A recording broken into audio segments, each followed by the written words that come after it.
Génération Champion vous est présenté par mathieuonline.ch, la nouvelle filière sport-études de l'école Moser.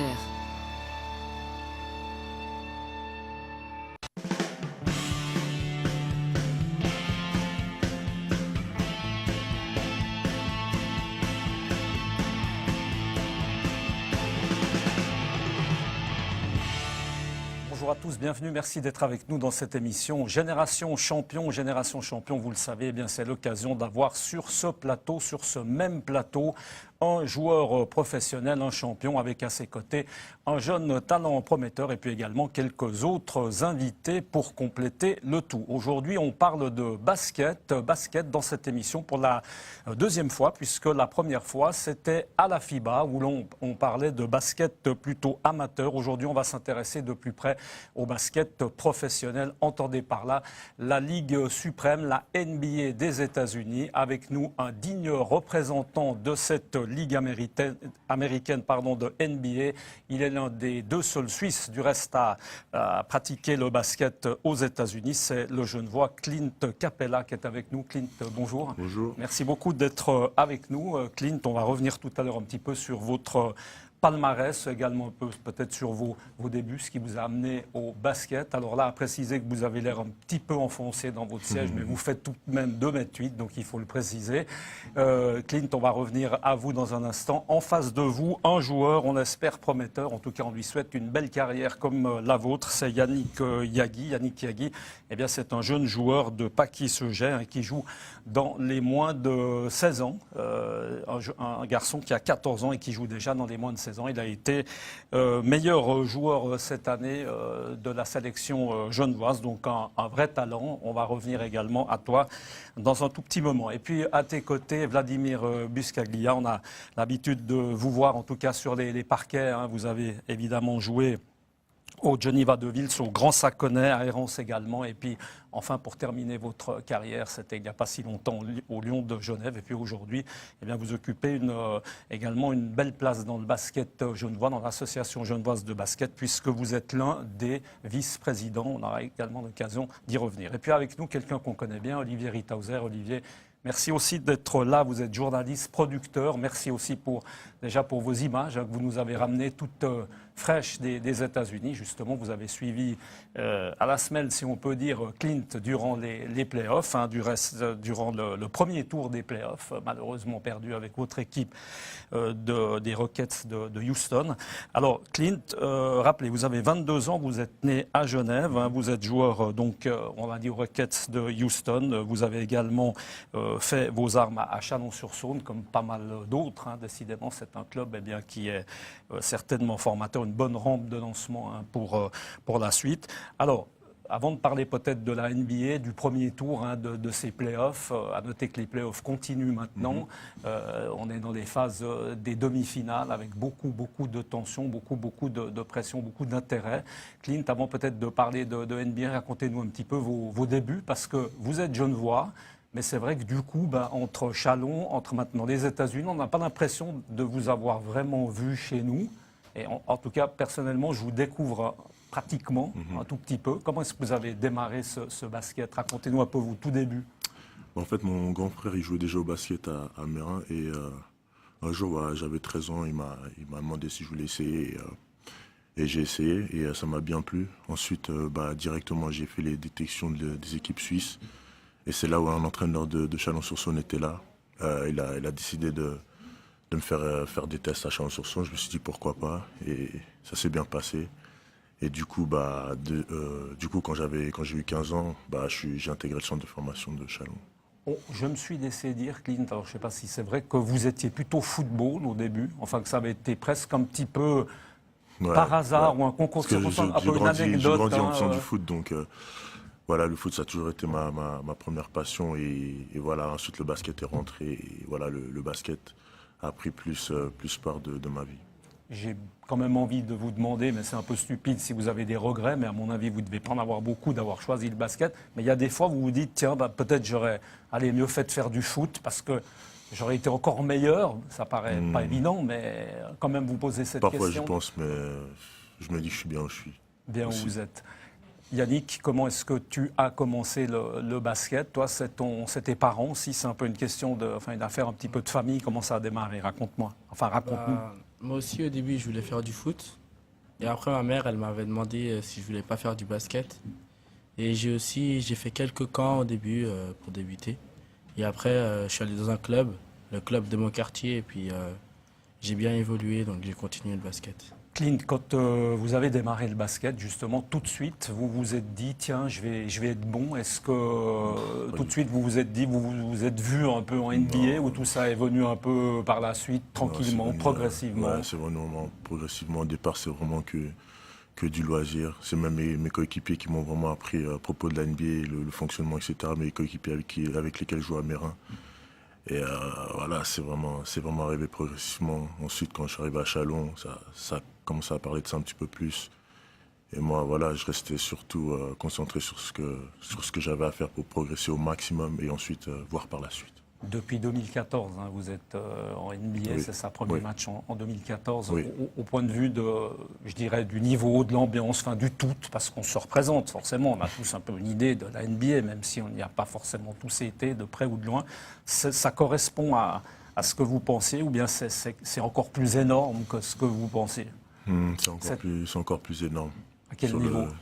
À tous les plans, Tous les niveaux. sur le terrain, hors du terrain, physique, athlétique, staff médical, voyage, c'est vraiment très bien organisé. C'est structuré vraiment Très clean, structuré, différemment, il y a parce vraiment que Chalon, par exemple, Bah, c'est même, un club très professionnel. Même au niveau hein. de Chalon, Ça n'a rien à voir. Ça n'a rien à voir au niveau de Chalon. Donc, c'est de vraiment nous. au-dessus.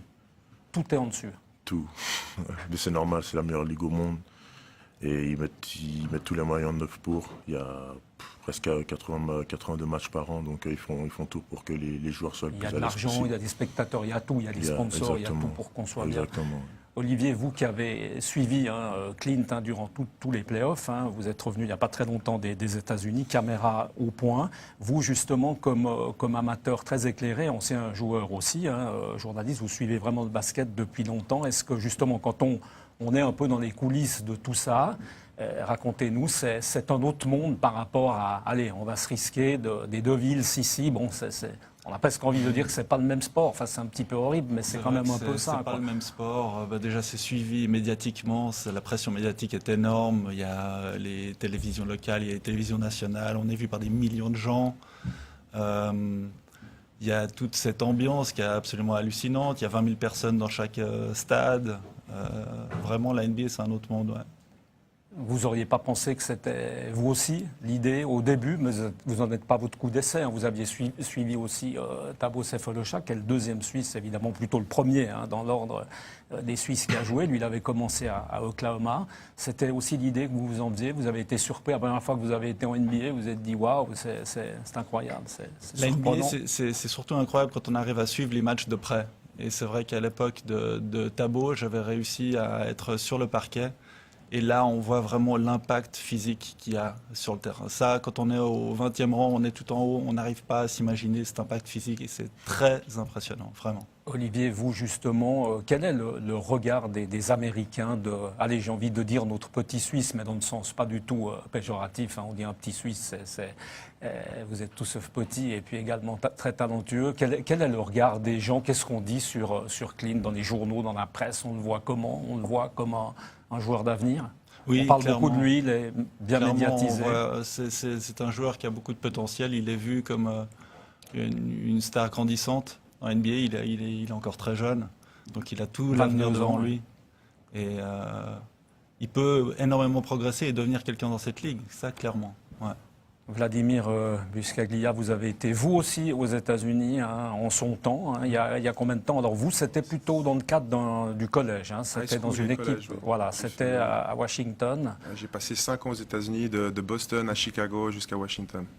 Alors là, c'était au niveau du collège. C'est quoi? C'était un intercollège, c'est ça? Collège, j'étais donc Université. étudiant athlète. J'avais une bourse complète pour jouer en première division aux États-Unis.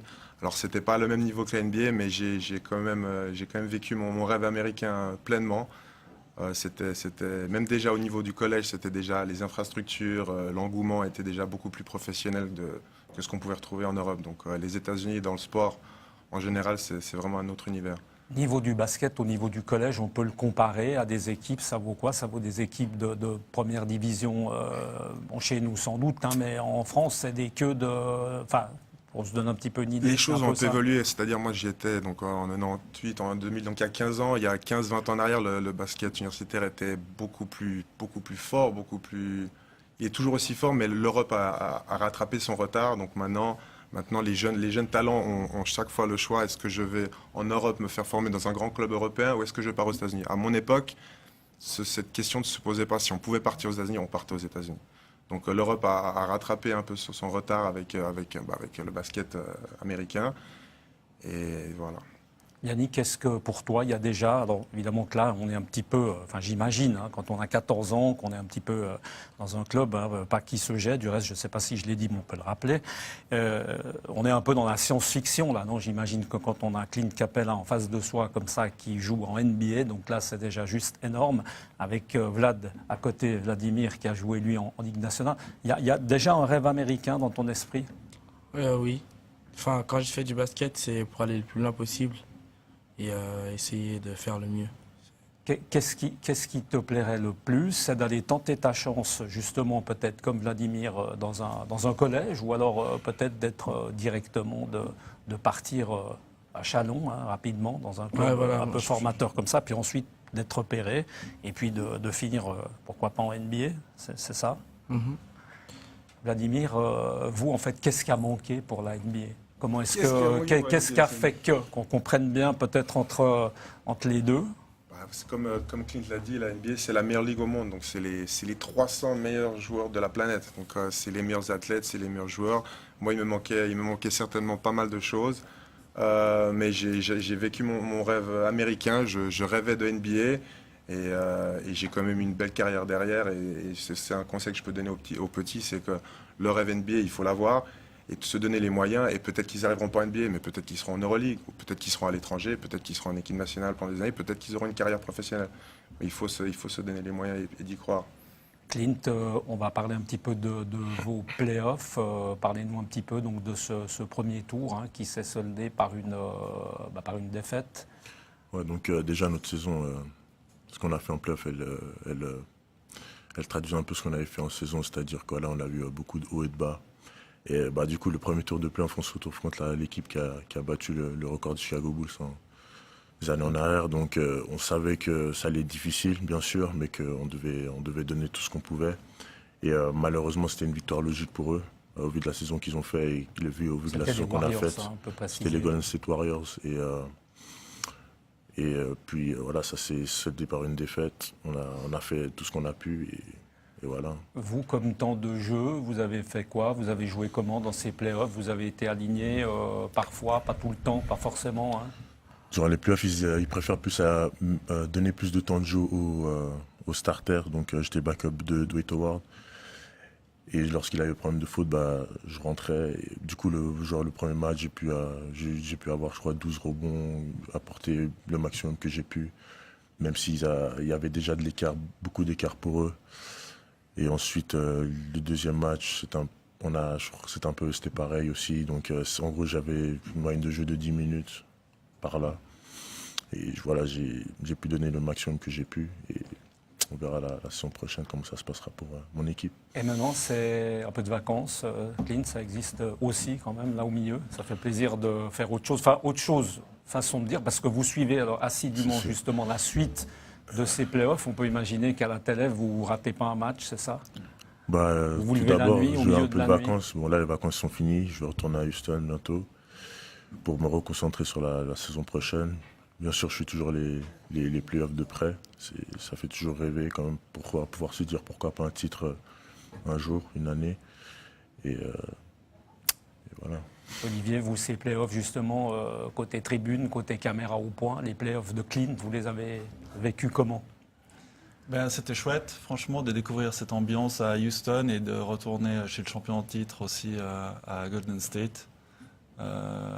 C'est clair que, comme le décrit Clint, à Houston, on pouvait sentir qu'il n'y avait pas la meilleure osmose dans le vestiaire, puisque les deux stars ne s'apprécient pas trop, Harden et puis Howard.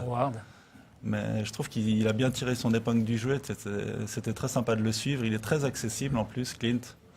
Donc j'ai eu beaucoup de plaisir à le suivre comme ça tous les jours pendant 2 semaines. Justement, quelles sont les contraintes médiatiques, là, justement, Olivier, quand on est journaliste, suisse, comme ça, producteur indépendant, quand on rentre comme dans un moulin, ou bien c'est hyper...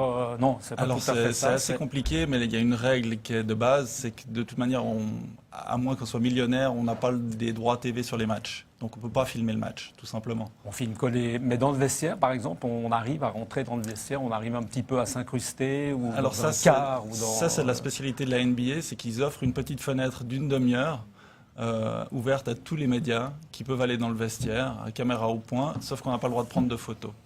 Mais on peut filmer les stars qui s'habillent, qui vont à l'échauffement, on peut tout faire pendant une demi-heure. Vladimir, la NBA, vous, côté spectateur, vous connaissez, vous avez quand même vécu ça, vous avez été par exemple pour les playoffs. Oui, je suis un gros fan de NBA depuis l'âge de 9 ans. J'ai un grand frère, on regardait déjà les matchs de basket à 10 ans. J'ai vécu 5 ans aux États-Unis, j'ai été voir plusieurs matchs. J'ai eu la chance de voir Michael Jordan quand il était à Washington en fin de carrière. Je suis les playoffs. Non, je suis un gros mordu du basket NBA. Aujourd'hui, on parle beaucoup de Stephen Curry. On dit que c'est un extraterrestre. C'est votre avis comme joueur? Niveau finesse, etc., talent, c'est clair qu'il Énorme. est vraiment au-dessus. Niveau du shoot, de la rapidité, de la difficulté dans laquelle il les met les shoots, c'est clair qu'il n'y a rien à dire. Mais cette année-là, je crois qu'ils perdent 3-1 la série contre les OKC Thunder. Russell Westbrook fait une série magnifique, donc j'ai hâte de voir comment ça va se finir aussi. Parce que Westbrook, c'est quelqu'un de très hors norme aussi. Olivier, vous de l'autre côté de la barrière, toujours, quel joueur vous impressionne le plus? Moi, je Il y en a dois dire beaucoup. que je suis partagé aussi comme Clint. Je suis très impressionné par Curry. Il impressionne tout le monde. Il est en train de révolutionner le basket par son déclenchement de shoot à 4 dixièmes. Enfin, il a le shoot le plus rapide du monde pratiquement. Je suis aussi très impressionné par une personne comme Kevin Durant, qui est une personne qui fait la même taille que Clint et qui joue comme une personne de 1m90. Il a des moves Très habile, très agile. incroyables, très Rapide. agile, rapide. Et il joue à l'aile pour 2m9. Voilà, donc ça veut tout dire.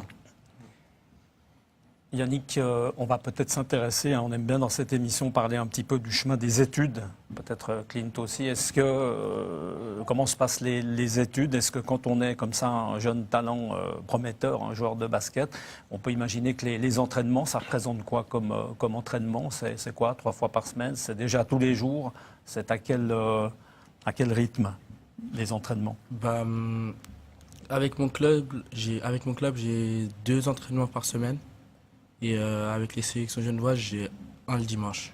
Et j'ai les matchs le samedi. Ça laisse du temps pour l'école. On arrive à suivre une scolarité plus ou moins normale pour l'instant. Il y a pas de, tu n'es pas dans une classe de sport-études. C'est une classe pour l'instant normale. Ouais. Vladimir, vous en termes d'études, quand vous avez joué vous aussi assez rapidement au plus haut niveau, comment se sont passées vos études? Vous avez eu le temps d'étudier ou pas Moi, j'ai tellement? Il a étudié aux fallu États-Unis, choisir. donc j'ai fait mon Aux cursus États-Unis, universitaire, évidemment. voilà, aux Mais avant États-Unis. ça, il y avait déjà des classes spécialisées. On était déjà. Alors dans avant cet ça, esprit. j'étais pas en sport-études et à 14-15 ans, j'ai eu la chance de rencontrer un coach croate, donc qui est Nik Sabavcevic, qui est entraîneur du BBC Montaigne, qui a pris toute une génération dans tout le canton. On était une sorte de mini-sélection et on s'entraînait déjà 3-4 fois par semaine à 14 ans et il n'y avait pas d'arrangement avec les études, c'était juste qu'à notre âge, on savait ce qu'on voulait et on a fait les sacrifices et la famille était derrière pour nous soutenir. Et c'était basket, école. Le mercredi après-midi, on n'allait pas jouer avec les copains à droite à gauche. C'était comme ça. C'est un choix à faire assez jeune. Pas tous les jeunes le font, mais quand on sait ce qu'on veut et quand le basket c'est notre passion, on le fait avec plaisir. Clint, en termes d'études, vous avez eu le temps d'étudier ou par exemple, même maintenant, est-ce qu'en dehors de vos entraînements, par exemple, vous avez encore le temps peut-être d'étudier? Non, c'est impossible. J'ai fait mon cursus lycée à Chalon-sur-Saône de 15 ans à 19 ans, c'est-à-dire que j'ai été en sport-études. Et j'ai, en 4 ans, parce que là-bas, à Chalon-sur-Saône, quand on est en sport-études, du coup, on fait le bac en 4 ans au lieu de 3 ans, normalement en France. Et à la fin de mes 4 ans, j'ai eu mon bac et j'ai signé mon contrat pro, c'est-à-dire que j'ai arrêté complètement les études et je suis à 100% sur ma carrière professionnelle. Et là, on n'a pas le temps. Et quand on est en championnat, Clint, racontez-nous peut-être un petit peu allez, votre emploi du temps, j'ai envie de dire une journée type de Clint quand vous êtes chez vous à Houston, Par ça exemple, ressemble à quoi? On se jour lève à de 6 match. h le matin ou bien on se lève... non. Genre le match, par exemple, il y a la séance shoot-around à 9h45, c'est-à-dire qu'on fait une petite vidéo pour un recap sur tous les joueurs. Ensuite, on fait une petite session d'entraînement, c'est-à-dire alors on regarde les systèmes de l'autre équipe, etc. Et on fait un peu de shoot. Et ensuite, voilà, ensuite on rentre chez nous, une petite sieste pendant l'après-midi. Le match est par exemple à 7h, c'est-à-dire que tu rentres chez toi, il est environ midi, tu te reposes, tu manges, tu te reposes, tu repars à la salle vers 17h, 2 heures avant le match, j'arrive, je me fais masser, stretcher, ensuite je vais sur le terrain, faire mes moves un peu, m'échauffer. Et voilà, ensuite je vais en muscu, je fais un peu de musculation avant le match. Ça laisse pas beaucoup de temps pour le reste, hein, on s'en rend compte. Ensuite, c'est chaud. Hein. Ouais, ensuite, ensuite je repars sur le vestiaire où j'ai mon iPad et je regarde un peu les oppositions que j'aurai chaque soir. Ça fait des belles journées, Clint. On journées arrive à remplies. vivre quand même normalement, c'est-à-dire que le soir, des fois, on s'accorde quand même une petite sortie avec les copains, une petite boîte, deux, En trois bières. Ça saison, existe pas tellement. c'est plus. En saison, c'est très compliqué parce que parfois après le match, on part direct dans l'autre ville, donc on n'a même pas le temps. Donc après le match, on va dans l'avion, donc non. Ça continue. Ouais. On va s'intéresser juste peut-être, Vladimir, pour terminer l'émission, ça passe vite, hein, juste rapidement, le basket genevois, ça nous intéresse quand même, parce que si on veut un jour arriver évidemment au plus haut niveau, il faut préparer un petit peu tous les jeunes. Alors vous êtes venu un peu dans ce nouveau comité, on aura l'occasion peut-être d'en parler un petit peu plus longuement une prochaine fois, mais Vladimir, vous êtes venu pour essayer de rebooster un petit peu ce basket genevois, hein, qui était peut-être un peu mou, un peu en perdition. Donc nouveau comité, nouvelles idées. Le but étant de quoi? De reformer des bons joueurs, idéalement. Oui, bien sûr. Moi, je suis revenu un peu dans ce poste de vice-président de l'association un peu par hasard. Il y a Carmelo Lagana qui m'a contacté, qui m'a parlé un peu de ses projets. Moi, ça me parlait énormément parce que maintenant que j'ai arrêté ma carrière de basketteur, j'ai eu l'occasion, je coach aussi des moins de 16 ans à Vernier, et j'ai eu l'occasion de voir beaucoup de jeunes à Genève ces dernières années, énormément de talent. Et mon but et le but de l'association, c'était de remettre en place certaines choses que j'ai pu avoir accès quand j'avais l'âge de Yannick. À l'époque, en 1994, quand j'avais 14 ans, on vivait l'après les JO de Barcelone, donc l'après Dream Team, et tout le monde jouait au basket, et il y avait des camps, il y avait de tout, il y avait tout qui était à disposition. Magic Johnson venait à Genève, Dominique Wilkins, Spud Webb, nous on a été vraiment gâtés, très gâtés. Et je vois que les jeunes d'aujourd'hui, ils n'ont pas accès à tout ça. On a Clint Capella aujourd'hui, qui est le premier joueur genevois NBA. C'est une aubaine énorme pour le basket genevois. C'est important d'avoir une locomotive comme ça, c'est très important. Il y a eu Thabo. Thabo a fait ce qu'il a pu dans sa région. Suisse Basketball, à travers Thabo, on a essayé de faire. Il y a eu des belles campagnes avec l'équipe suisse. J'espère qu'il y en aura des aussi belles avec Clint Capella. Et voilà, il y a plein de projets en cours pour les jeunes. Et tout ce que j'ai pu avoir dans le passé, on essaie de remettre en place. Thabo, justement, lui, il arrive à faire de temps en temps des camps d'entraînement, choses comme ça en été. Vous, Clint, vous arrivez ou pas vraiment? C'est pas encore d'actualité, c'est trop tôt, il faut avoir un bon pied dedans. 100% NBA. Et pour le moment, c'est ça. On n'a pas le temps de faire plus. Pour l'instant, la concurrence est super, vraiment rude. Chaque été, il y a de nouveaux joueurs qui débarquent. C'est des morts de faim et on peut pas se reposer, on se repose pas. Il n'y a rien à part le basket, on pense qu'à ça. La saison prochaine, justement, on prend les mêmes et on recommence. Clint, c'est ça? Vous restez évidemment à Houston. Après, les mêmes, je sais pas. Je suis pas le GM. Ouais, vous n'êtes pas entraîneur ni président. Voilà, je serai à Houston et voilà. Merci beaucoup, en tout cas, messieurs, d'être venus jusqu'à nous pour nous faire partager cette passion du basket. À vous, Clint, merci beaucoup. Bonne chance à vous. Merci beaucoup pour votre disponibilité. Vous êtes venu facilement sur notre plateau. Ça a été un plaisir de vous recevoir. Merci beaucoup. Merci également, Yannick Yaghi. Beaucoup de belles choses pour la suite de ta carrière. Merci également à Vladimir. On aura l'occasion de parler un petit peu plus longuement du basket genevois une prochaine fois. Et puis merci également beaucoup à notre ami Olivier Ritthauser. Merci beaucoup pour les images, Olivier, de support que l'on a bien apprécié. Voilà, merci beaucoup à vous de nous avoir suivis. On se retrouve en septembre pour Génération Champion. À bientôt. Ciao.